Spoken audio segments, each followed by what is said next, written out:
चलिए बात शुरू करते हैं। तो मैं क्या बता रहा था आपको। हाँ, हम ये कह रहे थे कि हम सब डूबने वाले हैं, लेकिन फिर भी कहते हैं कि हमारे वीर क्यों बने। उसी बात को मैं आगे समझाऊं आपको। देखिए, बात ये है कि एक दिन ऐसा जरूर आने वाला है जब हो सकता है कि ये जो पानी है ये मुझे ना डुबाए, आपको ना डुबाए, लेकिन आने वाली पीढ़ी को तो जरूर डुबाएगा। और तब हमें वो प्यार में नहीं याद करने वाले, याद रखिएगा, गालियां देंगे। चाहे उस समय मैं और आप नरक में हों, या कहते हैं लोग ना कोई खूबसूरत जगह है जन्नत, वहां हों, गालियां तो पक्की हैं, आएंगे अपने नाम पर। तो उस ख्याल को करिए। पड़ोसी देश में जो फिर से वापस बात करूं, मुझे याद आया कि पड़ोसी देश में इतिहास की इतनी बड़ी घटना हो गई, कोई नहीं बोला, क्योंकि उस देश के अंदर खुद के पहरेदार नहीं थे, या थे तो सच्चे पहरेदार नहीं थे। वहां के देश की जो भूमि है ना, वो भी किसी की मातृभूमि तो होगी। फिर इज्जत कैसे लुट गई, सोचिए। क्योंकि वहां के लोग भी हमारी तरह यही पूछने में रह गए कि मैं पहरेदार क्यों बनूं।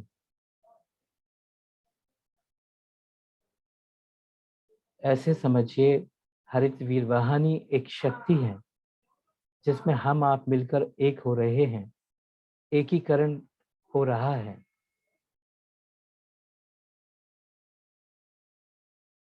एकीकरण हो रहा है। जब हम शक्ति होते हैं तब हम कुछ करते हैं, कोई प्रश्न नहीं होता है। बस हमें वही शक्ति बनना है जहां काम करना आसान हो। जब शक्ति होंगे तब लोग हमें रोकेंगे नहीं, आपके साथ होंगे, आपकी ताकत बनेंगे।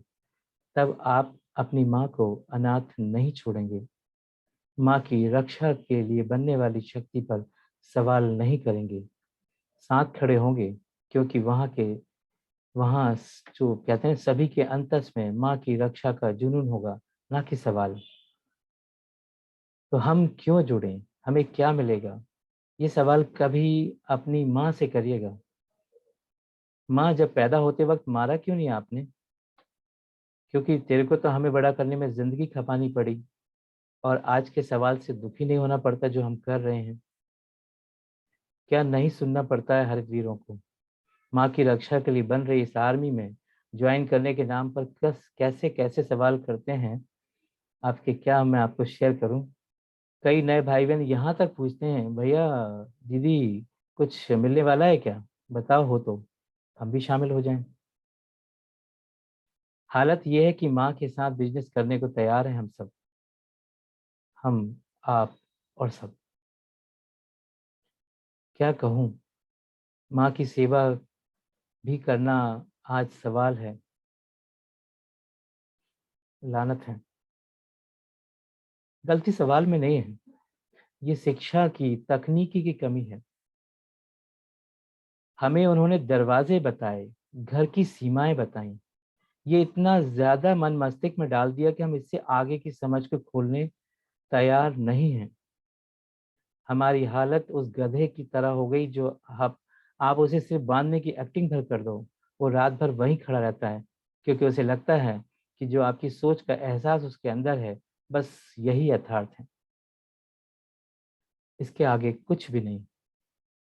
जबकि होना तो ये चाहिए था कि समाजशास्त्रियों को किताबों में लिखना था कि घर का आरंभ बस घर से होता है, इसके बाद तो सिर्फ विस्तार और विस्तार होता है, कहीं कोई अलग घर नहीं होते हैं। ये तो एक व्यवस्था है जिसे स्वीकार करना होता है सामाजिक मर्यादाओं में, इसे चिपके नहीं रहना है, कम से कम मानसिक स्तर पर। काश ये बताने के लिए, समझाने में वो सफल हो गए होते कि हम सभी वृहद परिवार का एक कनिष्ठ कक्ष में चिंतन कर रहे अवयव मात्र हैं। आपको पता है, चेन्नई में औसतन 1400 mm वर्षा होती है, फिर भी वहां पानी की त्राही त्राही है। क्यों है? क्योंकि वहां की सरकार पर दबाव डालने वाला हरितवीर समूह नहीं है, वहां के लोग कोई गलत नहीं है, उन्हें कोई दिशा देने वाला स्थापित संगठन ही नहीं है वहां पर, जो हर वर्ष होने वाली वर्षा जल को थाम सके, सरकारों को इसके लिए ब्लूप्रिंट दे सके। बिहार में हर वर्ष बाढ़ आती है, कौन जिम्मेदार है? सोचा ही नहीं गया कि इसका सुरक्षात्मक ढांचा कैसे बनाया जाए, क्योंकि वहां पर कोई प्रभावशाली हरितवीर नहीं है संख्या में।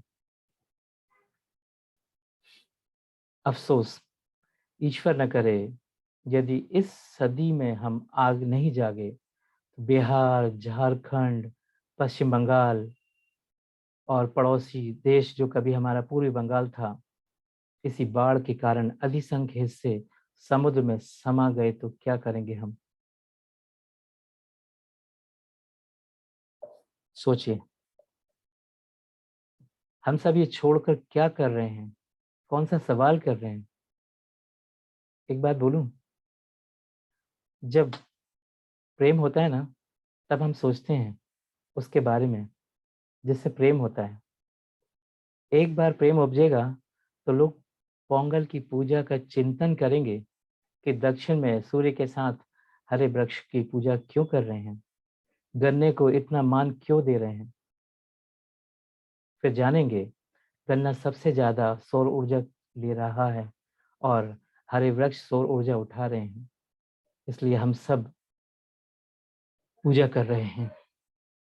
धर्म आस्था समझकर हम सीमित नहीं कर रहे होंगे उस समय अपने आप को। मैं ये नहीं कर सकता साहब, क्योंकि पूजा की इजाजत मेरा धर्म, मेरी संस्कृति नहीं देती। मैं फिर कहूंगा आप सबसे कि हमें तालीम कमजोर मिली है।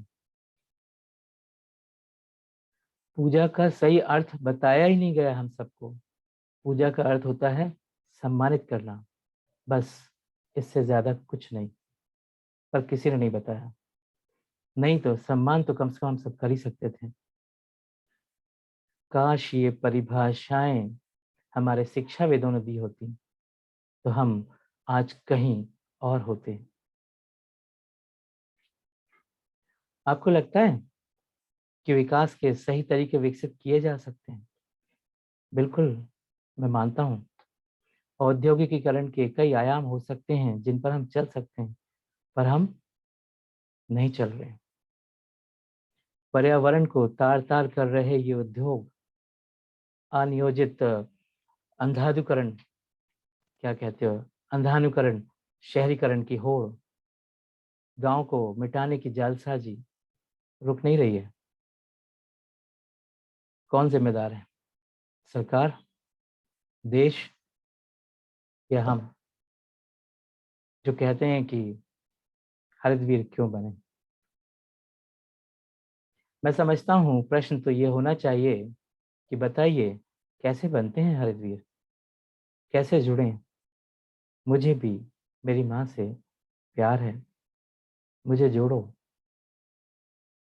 मैं यही कह सकता हूँ, हमें जागना ही होगा। हमें एक हरितवीर श्रृंखला बनानी होगी जो इस धरा को हाथ मिलाने भर से पाट सके। तब हम एक शक्ति होंगे, एक ताकत होंगे। तब हम पर्यावरण के दुश्मन ताकत भी हमारे साथ एक रहा हो जाएंगे।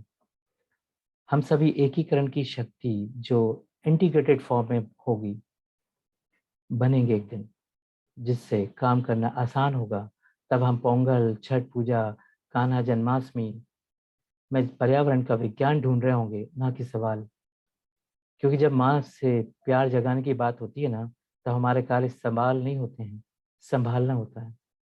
गलत है तो संभालो, सही है तो बढ़ाओ, पर सवाल तो सिर्फ रोक लगाते हैं, धीमा करते हैं। माँ की सेवा में जुड़ना यदि सवाल है तो आइए हम सब मिलके उत्तर बन जाएं। यही कह सकता हूँ। प्रणाम।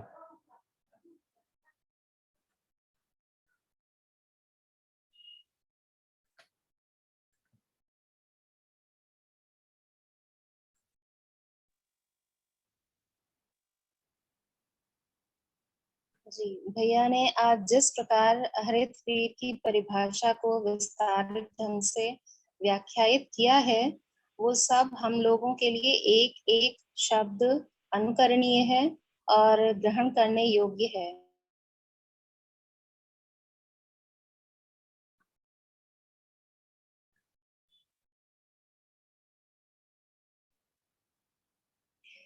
इस क्रम में हम आगे बढ़े इससे पहले एक छोटा सा अंतराल लेंगे और आप जिस लिंक के माध्यम से यहाँ पर कार्यक्रम में उपस्थित हुए थे उसी के साथ दोबारा मिलते हैं।